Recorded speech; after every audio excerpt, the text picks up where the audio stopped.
நம்மள பலரும் அவசரத்துக்கு கடையில விற்கிற பாக்கெட் உணவுகளை தான் வாங்கி சாப்பிடுறோம். ஆனா அதுல கலக்கப்படுற பிரிசர்வேட்டிவ்ஸ், அதாவது கெட்டு போகாமல் இருக்க சேர்க்கப்படும் ரசாயனங்கள் நமக்கு கேன்சரை வரவழைக்கலாம்னு இப்போ ஒரு புதிய ஆய்வுல அதிர்ச்சி தகவல் வெளியாகி இருக்கு. பிரான்ஸ் நாட்டை சேர்ந்த ஆராய்ச்சியாளர்கள் வெளியிட்ட இந்த தகவல் நம்ம சாப்பாடு முறையையே மாற்ற சொல்லுது. பாக்கெட் சிப்ஸ், கூல்ட்ரிங்க்ஸ், பதப்படுத்தப்பட்ட இறைச்சி போன்ற உணவுகள் கெட்டு போகாம இருக்க பொட்டாசியம் சோர்பேட், சோடியம் நைட்ரைட் போன்ற ரசாயனங்கள் சேர்க்கப்படுது. இதை அதிகமா எடுத்துக்கிறவங்களுக்கு புற்றுநோய் வரும் ஆபத்து அதிகம். தி BMJ மருத்துவ இதழில் வெளியான ஆய்வு என்ன சொல்லுதுன்னா, உதாரணமா பொட்டாசியம் சோர்பேட் அதிகம் சாப்பிட்டா மார்பக புற்றுநோய் வர வாய்ப்பு 26% அதிகரிக்குது. அது மட்டும் இல்லாம சோடியம் நைட்ரேட் கலந்த உணவை சாப்பிட்டா ஆண்களுக்கு புரோஸ்டேட் கேன்சர் வரும் வாய்ப்பு 32% அதிகமாகுது. மொத்தத்துல இந்த மாதிரி பதப்படுத்தப்பட்ட உணவுகளை தொடர்ந்து சாப்பிடுறவங்களுக்கு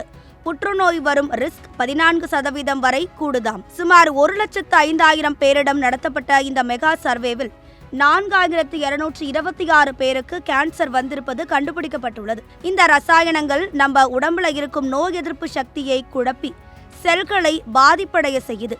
கேன்சரை தூண்டுவதாக ஆராய்ச்சியாளர்கள் எச்சரிக்கிறாங்க. சிட்ரிக் ஆசிட், அசிட்டிக் ஆசிட்னு பல பேர்ல இந்த கெமிக்கல்ஸ் நம்ம சாப்பாடுல கலந்திருக்கு.